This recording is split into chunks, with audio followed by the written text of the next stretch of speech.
હવે આજના આપણા એપિસોડની અંદર આપણે નીટજી માટે એક્સ્ટ્રા ચર્ચા કરીશું અને સમજીશું.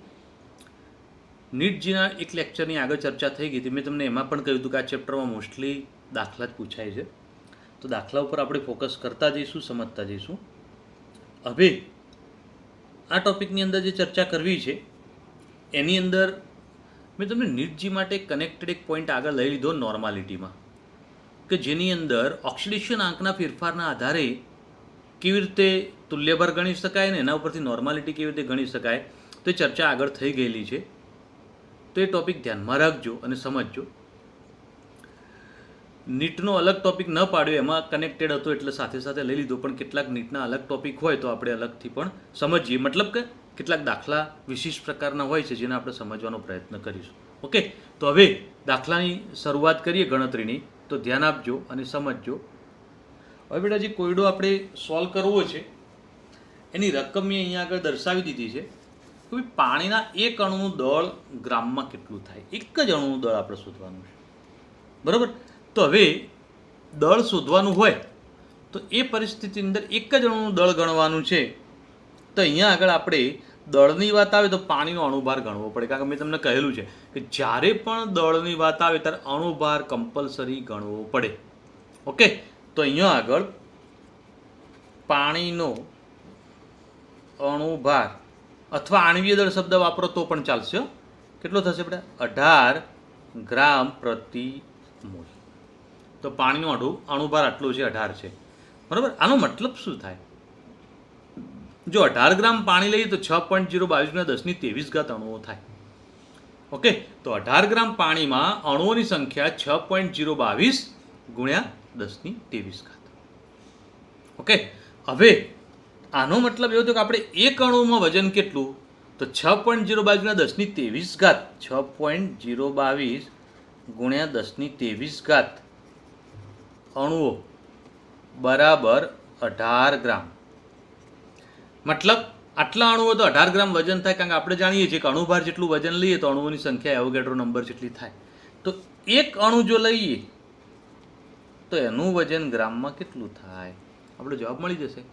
તો આ બધા દાખલા એવા છે કે જો પદ મૂકતા આવડે ને તો કોઈ તકલીફ છે નહીં. તો 1 × 18 ભાગ્યા 6.022 × 10⁻23. 18 ભાગ્યા 6.022 કરો તો એપ્રોક્સિમેટલી તમારો જવાબ 3 આસપાસ આવશે, ગુણ્યા 10⁻23 ગ્રામ. પાણીના એક અણુનું વજન આટલું થાય. કેટલું?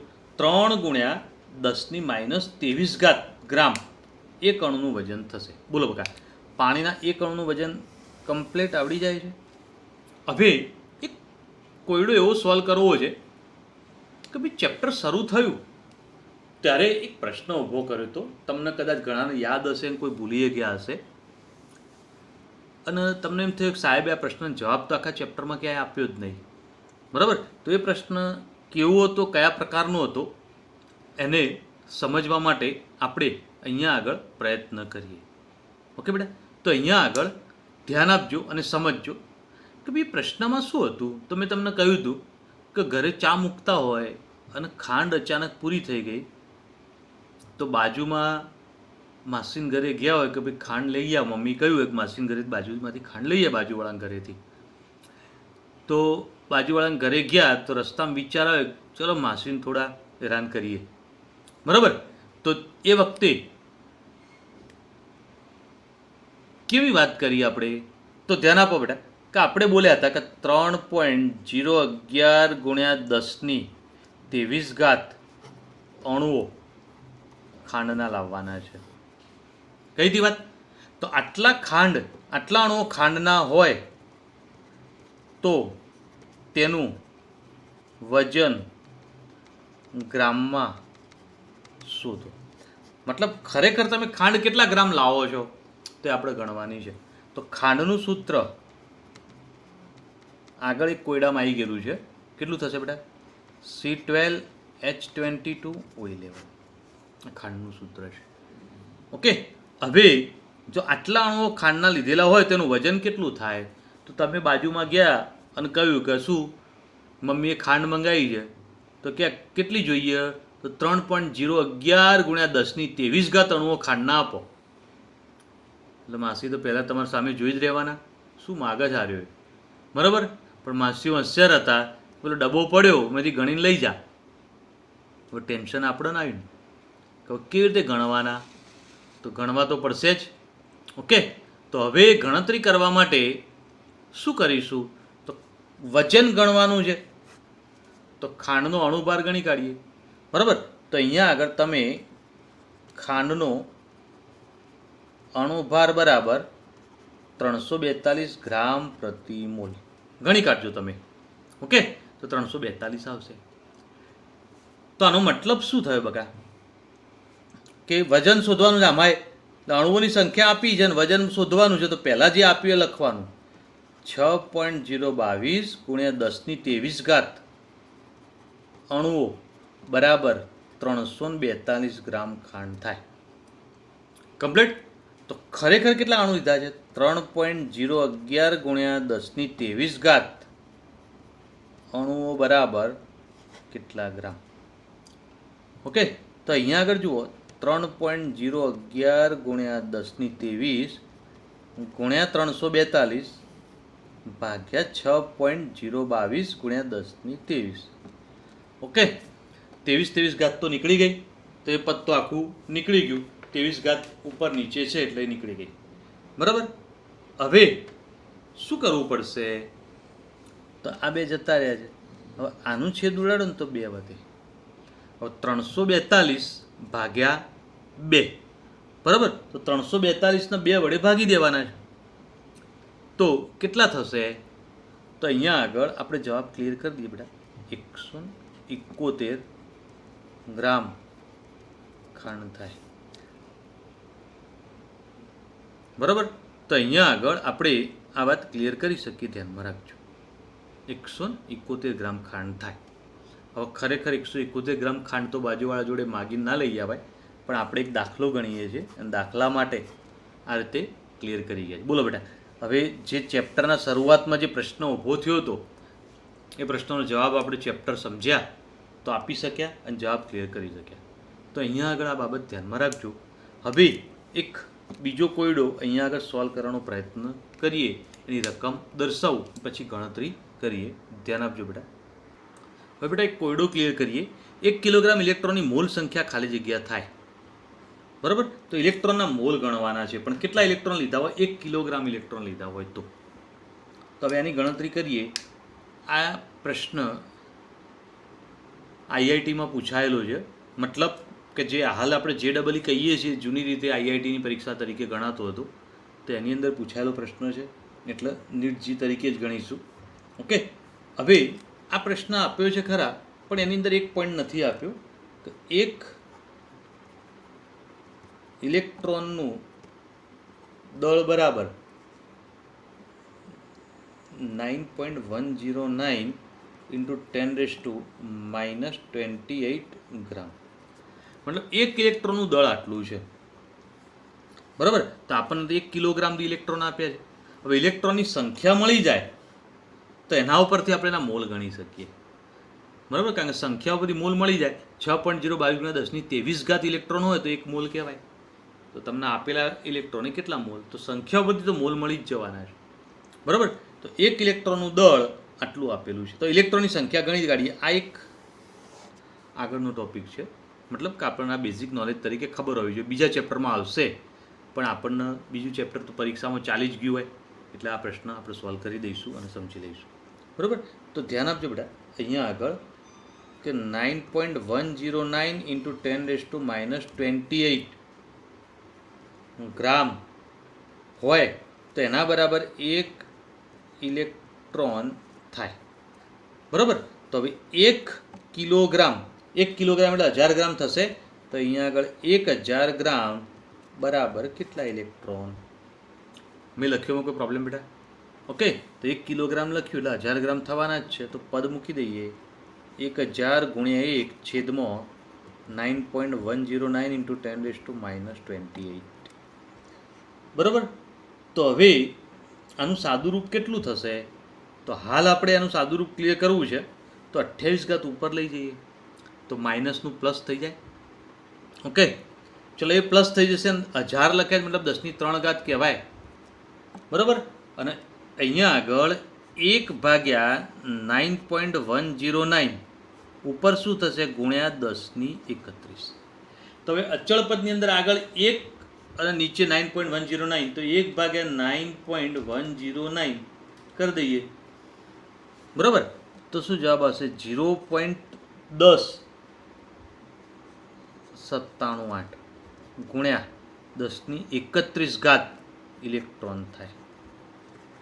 વૈજ્ઞાનિક પદ્ધતિમાં હાલ નહીં ફેરવું, છેલ્લા જવાબમાં ફેરવી દઈશું. ઓકે બેટા. તો અહીંયા આગળ મોલ ગણવાય છે, તો હવે તો આપણા માટે સરળ થઈ ગયું. 6.022 ગુણ્યા 10⁻23 ઇલેક્ટ્રોન બરાબર 1 મોલ.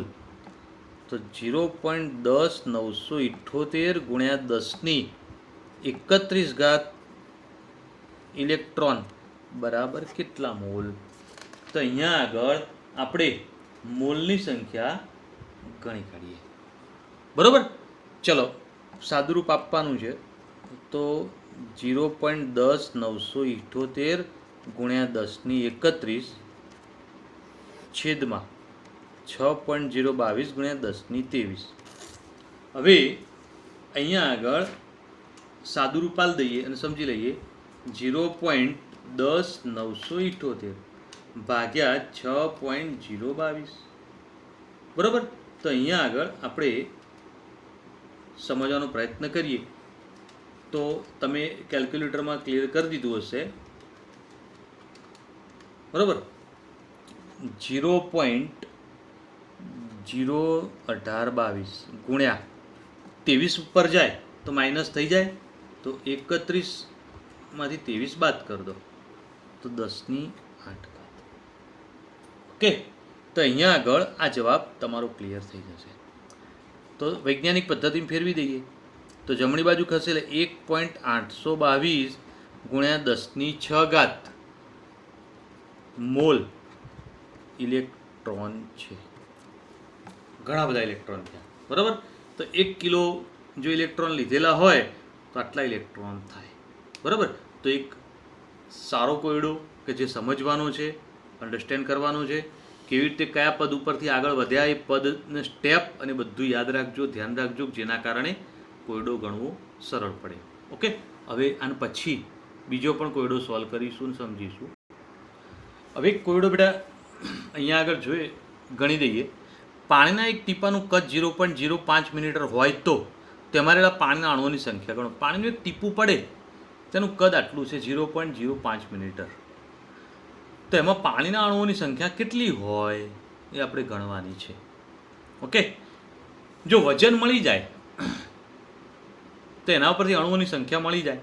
તો આપણે એક વાત જાણીએ છીએ કે ભાઈ પાણીની ઘનતા 1 ગ્રામ પ્રતિ મિલીલીટર છે.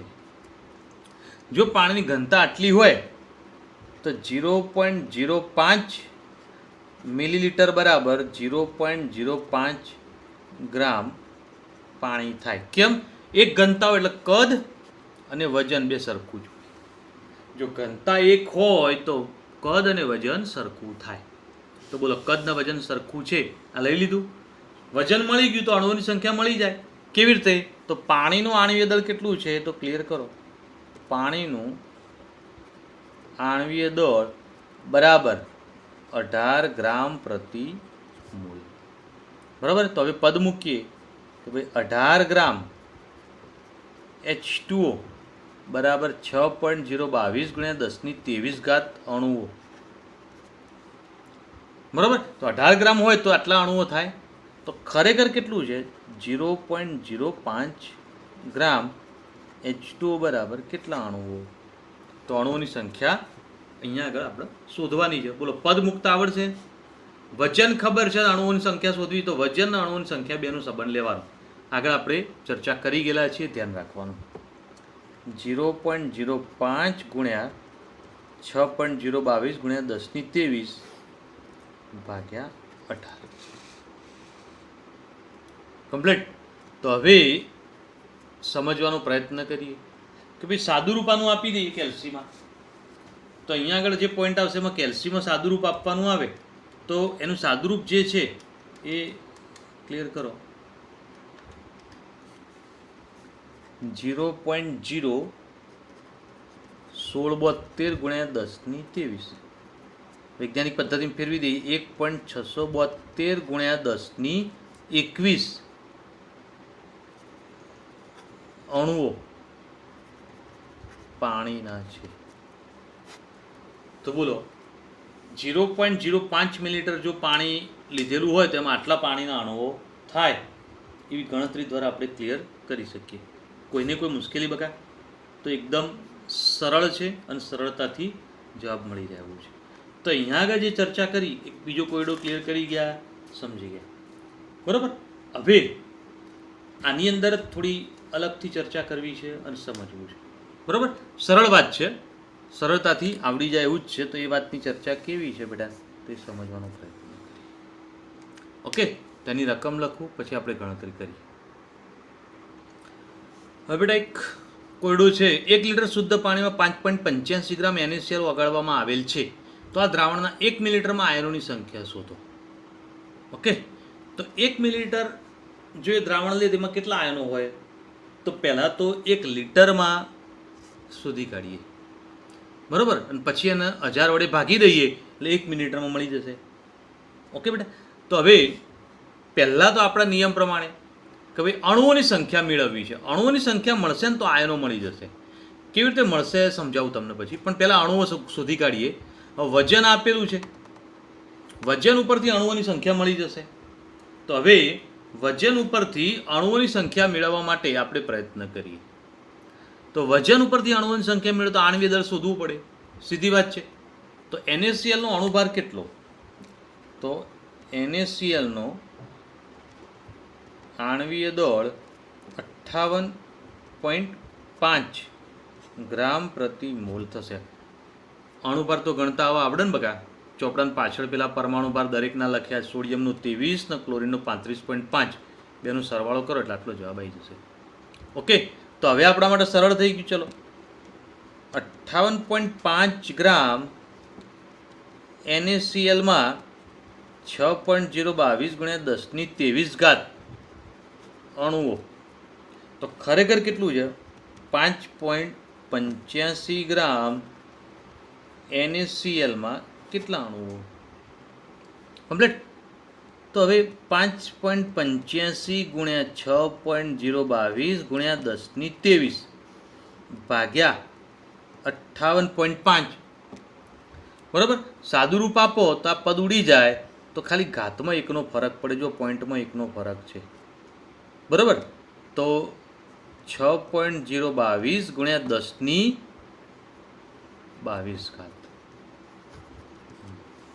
હવે અણુઓ આપણને મળી ગયા, ક્લિયર. અણુઓ મળે તો આયનો શોધવા છે.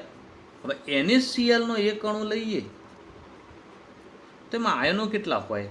તો Na+Cl. તો એક અણુમાં 2 આયનો બનેલા છે. જો એક જ અણુમાં 2 આયનો હોય તો આપણે અણુઓની સંખ્યાને 2 વડે ગુણી દઈએ. તો ધ્યાન આપો બેટા, NaCl માં આયનોની સંખ્યા, આયનોની સંખ્યા ગણીએ તો કેટલી થશે? તો હવે અહીંયા આગળ સાદુરૂપ ક્લિયર કરીએ અને સમજીએ. 6.022 ગુણ્યા 10^22. ઓકે, 2 વડે ગુણી કાઢો તો ગુણ્યા 2, બરાબર. તો આટલા આયનો કેટલામાં છે? 1 લીટરમાં.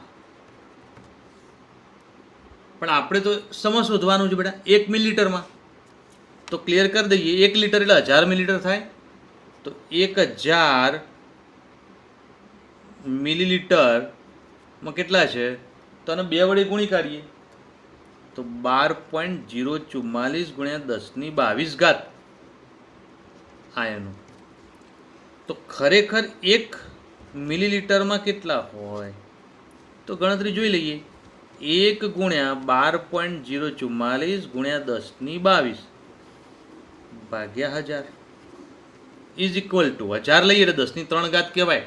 તો 10ની સોરી બેટા લખવાનું નીચે લખી ગયું 10ની 3 ઘાત કહેવાય 1000 એટલે 1 ગુણ્યા ભાગ્યા 1000 બરાબર 1000 10ની 3 ઘાત ઉપર જાય તો ક્લિયર કરી દો અને સમજી લો કે ભાઈ અહીંયા આગળ શું થશે તો 12.044 ગુણ્યા 10ની 19 વૈજ્ઞાનિક પદ્ધતિમાં ફેરવી દઈએ તો 1.2044 ગુણ્યા 10ની 20 આયનો પ્રતિ મિલીલીટર બરાબર તો 1 મિલીલીટરમાં આટલા આયનો હોય તો બોલો કોયડો ગણ્યો કમ્પ્લીટ તો જે કોયડા આપણે ગણીએ છીએ બરાબર સમજીને ક્લિયર કરજો સમજજો નહીંતર કન્ફ્યુઝન થશે બરાબર તો ધ્યાન રાખજો હવે આવો જ એક બીજો કોયડો છે જેને સમજવાનો અને ક્લિયર કરજો તો હું એનો રકમ લખીને પછી ગણાવું હવે રકમ વાંચો 5 ગ્રામ Na2CO3માં પ્રોટોનની કુલ સંખ્યા મેળવો હવે આગળના કોયડામાં આપણે આયનોની સંખ્યા મેળવી હતી આમાં પ્રોટોનની સંખ્યા મેળવવાની આવી કંઈક વિશિષ્ટ આવ્યું પાછું બરાબર તો આવું કંઈક વિશિષ્ટ આવે તો શું કરીશું તો જે કોયડા આવા સોલ્વ કરીએ છીએ એ બરાબર સમજવાના આના જેવા બીજા કોયડા પણ તમને મળતા હોય તો સોલ્યુશન કરવાનું ઓકે બકા તો મેં તમને પહેલાં જ કહ્યું આ ચેપ્ટર અનલિમિટેડ છે જેટલા પણ વિશિષ્ટ કોયડા બનાવો એટલા બધા બનશે ચલો પ્રોટોનની સંખ્યા ગણવી છે તો આવા આયનો ગણવા હોય પ્રોટોન ગણવા હોય પરમાણુઓ ગણવા હોય તો બધા માટે પહેલાં અણુઓ ગણી કાઢવાના તો અણુઓ ગણવા હોય તો વજન આપેલું જુઓ વજન ઉપરથી અણુઓની સંખ્યા ગણવી છે તો એ ગણવા માટે શું કરીશું તો અહીંયા આગળ વજન ઉપરથી અણુઓની સંખ્યા ગણવા માટે આપણે સૌથી પહેલાં એનો અણુભાર ગણી કાઢીએ તો Na2CO3 નો અણુભાર કેટલો થશે તો બધા ક્લિયર કરી દો બેટા કે ભાઈ Na2CO3 નો અણુભાર કેટલો થશે ગણી કાઢો સોડિયમનો 23×46 ઓકે કાર્બનનો 12 અને ઓક્સિજનનો 48 બરાબર તો 106 થયો 106 ગ્રામ પ્રતિ મોલ બરાબર અણુભાર છે એટલે એને એકમ રીતે લખીશું ઓકે ચલો હવે ધ્યાન આપો કે ભાઈ અણુભાર ખબર પડી ગઈ તેના પરથી અણુઓની સંખ્યા મળી જશે તો 106 ગ્રામ જો સોડિયમ કાર્બોનેટ લેવામાં આવે તો 6.022 ગુણ્યા 10ની 23 અણુઓ થાય બરાબર તો જો 5 ગ્રામ લઈએ શું Na2CO3 કેટલા અણુઓ થશે કમ્પ્લીટ બોલે તો હવે એને દર્શાવી દઈએ 5 ગુણ્યા 6.022 ગુણ્યા 10ની 23 ભાગ્યા 106 બરાબર તો હવે આનું સાદુરૂપ આપણે આપવાનું રહેશે તો અહીંયા આગળ શું કરીશું બકા તો અહીંયા આગળ કેલ્શિયમમાં સાદુરૂપ ક્લિયર કરતો 0.284 ગુણ્યા 10ની 23 બરાબર તો આટલા અણુઓ થયા હવે જો આયનો ગણવા હતા આપણે NaClમાં આગળના દાખલામાં તો એમાં શું કર્યું હતું Na પ્લસ ને Cl માઇનસના આયનોની કુલ સંખ્યા મેળવી હતી એક અણુમાં તો અહીંયા આગળ પ્રોટોન ગણવા છે તો Na2CO3 ના એક અણુમાં પ્રોટોનની સંખ્યા ગણી કાઢીએ તો Na2CO3 ના એક અણુમાં પ્રોટોન તો એક અણુમાં પ્રોટોન કેટલા હોય તેની ગણતરી કરીએ બરાબર તો હવે ધ્યાન આપજો બકા સોડિયમ કેટલા છે આમાં 2 બરાબર તો પ્રોટોન ગણવા હોય તો 2 ગુણ્યા સોડિયમના પ્રોટોન પ્લસ કાર્બનમાં પ્રોટોન પ્લસ 3 ગુણ્યા ઓક્સિજનમાં પ્રોટોન કમ્પ્લીટ થઈ જાય ને ઓકે તો તમને પ્રશ્ન થાય કે સાહેબ સોડિયમના પ્રોટોન કેટલા તો હવે કદાચ આગળના ધોરણમાં તમે 1 થી 20 તત્વો તૈયાર કર્યા હશે બરાબર તો પહેલું હાઇડ્રોજન બરાબર પહેલું હાઇડ્રોજન લઈએ પછી helium lithium beryllium boron carbon nitrogen oxygen fluorine neon પછી sodium magnesium aluminium silicon phosphorus sulphur chlorine potassium અને કેલ્શિયમ ઓકે તો આ વાત આપણે જાણીએ છીએ તો અહીંયા આગળ જેનો પરમાણુ ક્રમાંક છે એનો જે નંબર છે ને એટલા પ્રોટોન એમાં હોય કેટલા પ્રોટોન હોય એનો પરમાણુ ક્રમાંક એટલે કે એનો જે નંબર હોય એ નંબર જેટલા પ્રોટોન એમાં રહેલા હોય. તો સોડિયમનો પરમાણુ ક્રમાંક કેટલો છે? તો 11. તો એમાં પ્રોટોન 11 જ હોય. પ્લસ કાર્બનનો પરમાણુ ક્રમાંક 6, તો એમાં પ્રોટોન 6 હોય. અને ઓક્સિજનનો પરમાણુ ક્રમાંક જે છે એ અહીંયા આગળ 8, તો 8 પ્રોટોન હોય. તો 22 પ્લસ 6 પ્લસ 24. તો મતલબ કે એક અણુમાં 42 પ્રોટોન થાય. તમે ક્લિયર કરી? સોરી, 52, 24 ને 30 ને 22 એટલે 52. તો 52 પ્રોટોન થયા. બોલો, દર્શાવવામાં કોઈ મુશ્કેલી બેટા? તો સોડિયમની અંદર 11, એવી રીતે કાર્બનના 6 અને ઓક્સિજનમાં 3 ઓક્સિજનનો દરેકમાં 8 હોય. તો અહીંયા 22, 6 અને 8 તરી 24. 24 ને 36 વત્તા 22 એટલે 52 પ્રોટોન થયા. તો હવે કુલ પ્રોટોનની સંખ્યા ગણવી છે. તો કુલ પ્રોટોન બરાબર કેટલા થશે? તો 52 ગુણ્યા 0.284 ગુણ્યા 10^23. કારણ કે અણુઓની સંખ્યા સાથે ગુણી દઈએ. તો હવે એને 52 વડે ગુણી દો તો કેટલા થશે? તો 14.77 ગુણ્યા 10^23. 1.477 ગુણ્યા 10^24. તો બોલો, કુલ પ્રોટોન કેવી રીતે મેળવ્યા? આવડી જશે? તો ધ્યાન રાખજો. સોરી બેટા, નીચે લખાઈ ગયું. ઓકે, તો કુલ પ્રોટોન કેટલા છે? તો આના પરથી સાદું રૂપ આપીને આપણે ગણતરી કરી દીધી. કોઈને કોઈ પ્રશ્ન? તો ધ્યાન રાખજો. હવે જો ઇલેક્ટ્રોન માગે ને આમાં, તો સેમ જે પરમાણુ ક્રમાંક હોય એટલા ઇલેક્ટ્રોન લઈ લેવાના. સોડિયમમાં 11, કાર્બનમાં 6 અને ઓક્સિજનની અંદર 8. અને આટલા જ ઇલેક્ટ્રોન થશે. 52 પ્રોટોન તો 52 ઇલેક્ટ્રોન. કમ્પ્લીટ. તો જવાબ આટલો જ આવશે. બરાબર. તો અહીંયા આગળ એક પ્રોટોન અને ઇલેક્ટ્રોન કેવી રીતે ગણી શકાય તેની ચર્ચા કરી ગયા. આ એક કોયડો ધ્યાનમાં રાખજો. હવે બીજો એક કોયડો અહીંયા આગળ સમજવાનો પ્રયત્ન કરીએ આગળ અને એને ક્લિયર કરીએ. હવે જો એક બીજો કોયડો અહીંયા આગળ સોલ્વ કરવો છે. એક સ્ટીલના પાત્રમાં 64 ગ્રામ ઓક્સિજન અને 10 ગ્રામ હાઇડ્રોજન ધડાકા સાથે સંયોજાતા કેટલું પાણી ઉત્પન્ન થશે? બે સંયોજાય છે, પાણી કેટલું ઉત્પન્ન થશે આપણે ગણવાનું છે.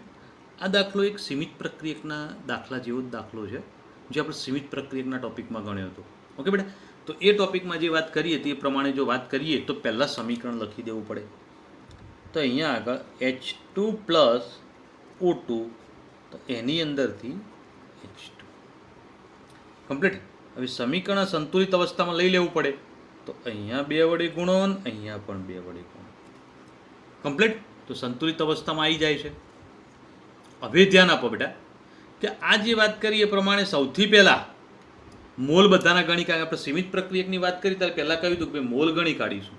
અને જો મોલ ગણીએ તો NO2 મોલ બરાબર વજન ભાગ્યા આણ્વીય દળ.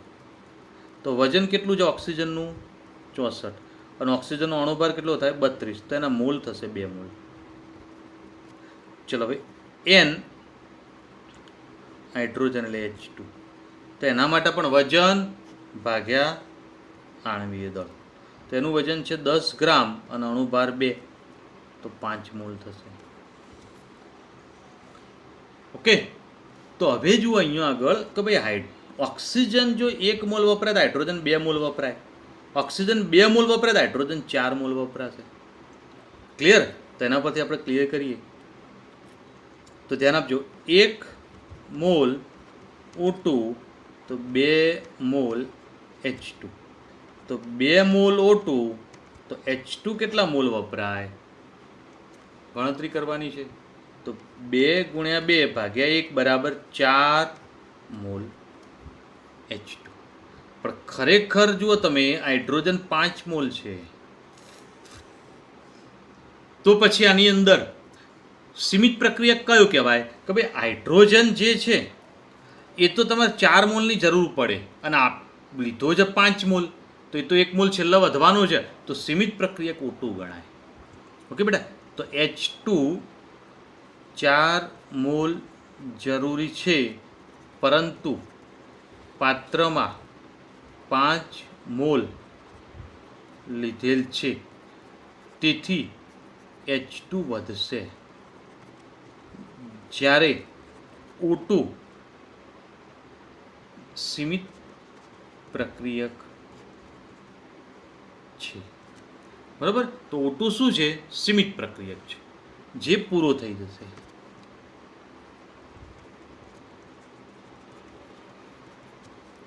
ચલો O2 પૂરો થઈ જાય પહેલા. તો હવે આપણે જો સીમિત પ્રક્રિયક O2 હોય તો જે સીમિત પ્રક્રિયા એના ઉપરથી નિપજ ગણાય, એના ઉપરથી. ઓકે. અને જો એના ઉપરથી નિપજ ગણવાની વાત આવે તો એના ઉપરથી નિપજ ગણતરી કરીએ તો બહુ સરળ થઈ ગઈ વાત. હવે જુઓ તો O2 જે છે 1 મોલ લઈએ તો 2 મોલ H2O મળે. તો ખરેખર O2 કેટલા મોલ છે? 2 મોલ. તો 2 મોલ O2 હોય તો H2O કેટલા મોલ મળે? તો 2 ગુણ્યા 2 બરાબર 4 મોલ H2O મળે છે. તો જ્યારે આ પ્રક્રિયા થાય ત્યારે પાણી તમને 4 મોલ મળશે. બોલો કેવી રીતે ગણતરી કરીએ છીએ? ખ્યાલ આવે બગા? તો આ રીતે તમારે ધ્યાનમાં રાખવાનું, સમજવાનું. ઓકે. તો આ કોયડો ગણ્યો, થોડું સમજવાનું છે અને સમજવાનો કોયડો બરોબર ક્લિયર કરજો અને ધ્યાન આપજો. ચલો હવે એક બીજી ચર્ચા કરીએ અને સમજીએ એક કોયડો. આપણે એક નાનો ટૂંકો પ્રશ્ન સમજીએ. નીચેના પૈકી શેમાં વધુ પરમાણુ હશે? તો એ ઓપ્શનની અંદર કયું 24 ગ્રામ કાર્બન, બીમાં કયું છે 56 ગ્રામ Fe, આમાં કયું 26 ગ્રામ એલ્યુમિનિયમ અને આની અંદર કયું છે કે 108 ગ્રામ Ag. બરાબર. તો કોની અંદર સૌથી વધારે પરમાણુ હશે? હવે કોઈ આવા અણુ અથવા પરમાણુ ગણવા હોય ને તો તમને જે પણ વજન આપ્યું એના પરથી મોલ ગણી કાઢવાના. શું ગણી કાઢીશું? મોલ. જો મોલ મળી જશે ને તો આપણું કામ સરળ થઈ જશે. જેના મોલ વધારે એના અણુ અથવા પરમાણુ વધુ, આટલું મગજમાં રાખવાનું. મોલ વધુ તો અણુ અથવા પરમાણુ વધારે. કારણ કે સીધી વાત છે, 1 મોલ બરાબર કેટલા પરમાણુ અથવા અણુ થાય? 6.022 તો 2 મોલ હોય તો ડબલ થઈ જાય. તો જેના મોલ વધુ એના પરમાણુ પણ વધુ હોય છે. વજનથી નક્કી નહીં કરવાનું, ધ્યાન આપજો. આ 24 ગ્રામ છે, આ 56 ગ્રામ, આ 26 ગ્રામના 108 ગ્રામ. આનું વજન 108 ગ્રામ છે, મતલબ એનું વધુ પરમાણુ હશે એવું મગજમાં રાખતા નહીં. ખાસ ધ્યાન રાખજો. ઓકે. તો હવે અહીંયા આગળ જે ચર્ચા કરું એ પ્રમાણે બધાના મોલ ગણી કાઢીએ. N કાર્બન બરાબર શું આવશે બેટા? એનું દળ ભાગ્યા આણ્વીય દળ અથવા વજન ભાગ્યા આણ્વીય દળ શબ્દ લખશો તો ચાલશે. તો 24/12 બરાબર 2 મોલ. ચલો પહેલું કોનું ગણ્યું બગા? કાર્બન. ચલો બીજું જોઈએ. N Fe.